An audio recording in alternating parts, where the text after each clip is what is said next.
வணக்கம் இந்தியா. இன்றைய சிறப்பு பதிவில் சந்திப்பதில் மிக்க மகிழ்ச்சி அடைகிறேன். நேற்றைய தினம் நமது இந்தியாவினுடைய பங்குச் சந்தைகளில் சாம்வா 2082 புதிய கணக்கு தொடக்கத்திலே நிப்டி ஒரு 26 புள்ளிகள் அதிகரித்து, அதாவது தொடங்கும் பொழுதே ஒரு பாசிட்டிவ் நோட்டோட முடிவடைந்திருப்பதை நாம் பார்க்க முடிஞ்சது. 25,869 முடிவடைந்தது. அதுபோல மிட் அண்ட் ஸ்மால் கேப்பும் ஒரு ஸ்லைட் பர்ச்சேஸ்ல முடிவடைந்ததை பார்க்க முடிஞ்சது. நிப்டியில ஒரு சின்ன ஒரு இன்புட் டேட்டா பார்த்தோம்னு வச்சுங்களேன். 2021 அது மாதிரி அந்த சாம்வாட் அன்னைக்கு, அதாவது தீபாவளி அன்று முடிவடைந்தது 17,917. அதாவது 2021 2022 19,733, 2023 19,526, 2024 24,304. ஸோ 23-24 ஒரு பெரிய ஜம்ப்னு சொல்லலாம். 2025 25,869 முடிவடைந்திருக்கிறது. மெயினா இந்த மாதிரியான ஒரு ஏற்ற இறக்கங்களை வைத்து சந்தைகள் எப்படி இருக்கும், என்ன இருக்கும், அதை பற்றி தான் பேச இருக்கிறோம். நண்பர்களே, நமது இந்த சேனல் மூலியமாக உங்களுக்கு நம்மளுடைய பதிவுகள் எல்லாம் விளம்பரத்துக்கான பதிவுகள் கிடையாது. ஸோ இதில் நாம் சொல்வது எல்லாமே இண்டிவிஜுவல் இன்வெஸ்டர்ஸுக்கு அறிவுபூர்வமாக யதார்த்தமாக என்ன விஷயங்களை அவங்க தெரிந்து கொள்ள வேண்டும், அவங்களுடைய பணத்தினை எப்படி பெருக்க வேண்டும் என்பதற்கான விஷயம் என்பதை நீங்களும் தெரிந்து கொண்டு உங்களுடைய நண்பர்களுக்கும் இதை பற்றி நீங்க பேசுங்க. முதல்ல நம்மளுடைய வீடியோவை ஃபார்வர்ட் பண்ணாதீங்க. நீங்க தெரிஞ்ச விஷயத்தை அவங்களோட நீங்க பேசும் பொழுது கண்டிப்பா அவங்க கேட்கும் பொழுது அப்புறம் நீங்க அதை ஃபார்வர்ட் பண்ணுங்க. ஓகே, இப்போ பாத்தீங்கன்னா தங்கம் வெள்ளி எல்லாரும் ஊர் முழுக்க பேசிட்டு இருக்காங்க. நிறைய ஒரு நாளைக்கு பாத்தீங்கன்னா 100-150 யூடியூப் சேனல்ல இருந்து உங்களுக்கு அதை பத்தி தான் வந்துட்டு இருக்கு. மெயினா 2 வருடமா கோல்ட் அண்ட் சில்வர் ஒரு பெஸ்ட் பர்ஃபார்மன்ஸ் சொல்லலாம். ஒரு பெஸ்ட் பர்ஃபார்ம் ஆனா என்ன ஆகும், அது ஓவர் பாட் பொசிஷன் போகும்போது ஆட்டோமேட்டிக்கா அதுல ஒரு செல்லிங் வரதான் செய்யும். அதுதான் இப்ப வந்திருக்கு. ஸோ மேலும் இந்த ப்ராஃபிட் புக் பண்ணுவதனால உடனே எல்லாரும் 50% இறங்கணும், 60% இறங்கணும்னு சொல்லிட்டு இருப்பாங்க. ஸோ அது ஒரு தவறான விஷயம் என்றே சொல்லலாம். அதாவது கோல்டு சில்வரை பொறுத்தவரையிலையும் நோ ஃபண்டமெண்டல்ங்க, it is completely technical funda அப்படின்னு சொல்லலாம்.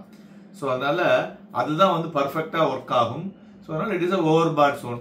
ஸோ அதனால என்ன சார் ஆகும், 10-15% ஆர் 10-20% வரை இறங்கலாம்.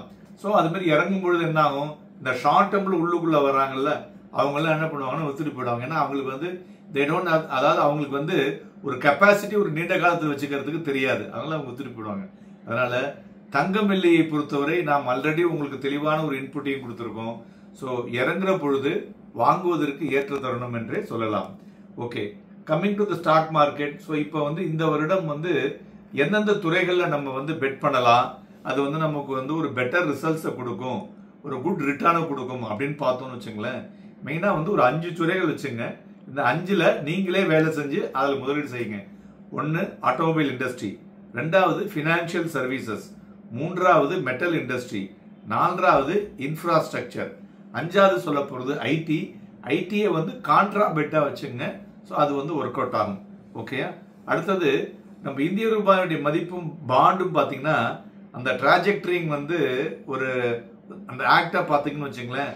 ஆர்பிஐனுடைய ரேட் கட் மற்றும் யூஎஸ் ட்ரேட் டாரிஃப் இது ரெண்டுத்துக்கு தகுந்த மாதிரி அதுல ஒரு இம்பார்ட்டன்ட் இன்புட் இருக்கும் என்று எதிர்பார்க்கலாம். கண்டிப்பாக இந்த வருடத்துக்குள்ள ஆர்பிஐலையும் இன்ட்ரெஸ்ட் ரேட் கட் இருக்கும் என்று எதிர்பார்க்கப்படுகிறது.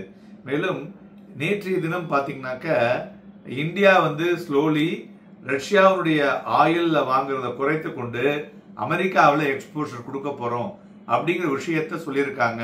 பிளஸ் இதனால நம்மளுடைய இந்தியா யூஎஸ் ட்ரேட் டாக்ல 50% இருக்கிறது, 15-16% குறைக்கப்படும் என்ற எதிர்பார்ப்பு.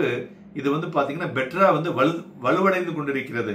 ஸோ அதனால இந்த மாத கடைசிக்குள்ளேயே அது ஒரு சுமூகமாக நன்கு நடக்கும் என்ற எதிர்பார்ப்பு நேற்றைய தினம் வந்துள்ளது. இது நம்மளுடைய சந்தைகளை பொறுத்தவரை அது பாசிட்டிவ் நியூஸ் அப்படின்னு சொல்லலாம். அடுத்தது பார்த்தோம்னா நம்மளுடைய ஜிஎஸ்டி ரேட் கட் அது ஒரு பினாமினல் குரோத் அந்த இந்த தீபாவளியில் நடந்திருக்கிறதை நம்மளால கண்முன்னா அந்த டேட்டா வைத்து பார்க்கும் பொழுது தெரிகிறது. இரண்டாவது ரெடியூசிங் த லிக்விடிட்டி சப்போர்ட்டை வந்து இன்க்ரீஸ் பண்றதுக்கு உண்டான வழிகளை, அதாவது liquidity support to be more, அதை வந்து ரிசர்வ் பேங்க் ஆஃப் இந்தியா கையில எடுத்திருக்கு. அதனால லிக்விடிட்டி அதிகமாச்சுன்னா பங்கு சந்தைகள் நன்கு இருக்கும். அதை வந்து நம்ம கண்கூடாக போன வருடம் பார்த்தோம் இல்லையா? ஸோ அதனால அது ஒன்று பாருங்க. அடுத்தது பார்த்தீங்கன்னாக்கா நம்மளுடைய ஏர்னிங் ரெக்கவரி, இதை பத்தி உங்களுக்கு பேசியிருக்கேன். அதுக்கு தான் நம்மளுடைய பதிவு எல்லாமே நீங்க கண்டினியூஸா பார்த்துக்கிட்டே இருக்கணும். Q3 இருந்து ரெக்கவரி ஆஃப் ஏர்னிங் வந்து பெட்டராக இருக்கக்கூடும் அப்படிங்கறத வந்து நம்மளால பார்க்க முடிஞ்சது. அதே மாதிரி கவர்மெண்டுடைய இன்ஃப்ராஸ்ட்ரக்சர் ஸ்பெண்டிங் அதிகரிக்கக்கூடும். மேனுஃபேக்சரிங் ஆக்டிவிட்டிக்கு PLI என்று சொல்லக்கூடிய ப்ரொடக்டிவ் லிங்க் இன்சென்டிவ் ஸ்கீமையும் வந்து அவங்க சப்போர்ட் பண்றதுனால அந்த துறைகளும் மேனுஃபேக்சரிங் ஆக்டிவிட்டியும் பெட்டராக இருக்கும். அதனுடன் நம்மளுடைய மான்சூன் நல்லா இருக்கிறதுனால அக்ரிகல்ச்சர் ஆக்டிவிட்டியும் நன்கு இருக்கும். அதனால அறுவடைகள் அதிகரிக்கக்கூடும் என்பதனால நம்மளுடைய இன்ஃபிளேஷன்ஸ் வந்து குறையக்கூடும். இன்ஃபிளேஷன் குறைஞ்சாலே நம்மளுடைய ஜிடிபியுடைய growth வந்து பெட்டரா இருக்கும். இதெல்லாம் வந்து இட்ஸ் ஆல் சைக்கிளிக்கல் இல்லையா? ஸோ அதையும் நாம் வந்து எதிர்பார்க்கலாம். ஸோ அதனால ஓவராலா பாத்தீங்கன்னாக்க வரக்கூடிய வருடம் பை ஆன் டிப் வந்து பெட்டராக இருக்கக்கூடும். பிளஸ் ஸ்டாக் ஸ்பெசிபிக், செக்டர் ஸ்பெசிபிக்காக இருக்கக்கூடும் என்று எதிர்பார்க்கலாம்.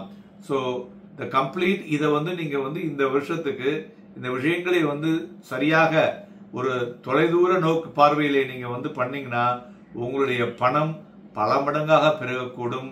Happy and profitable day.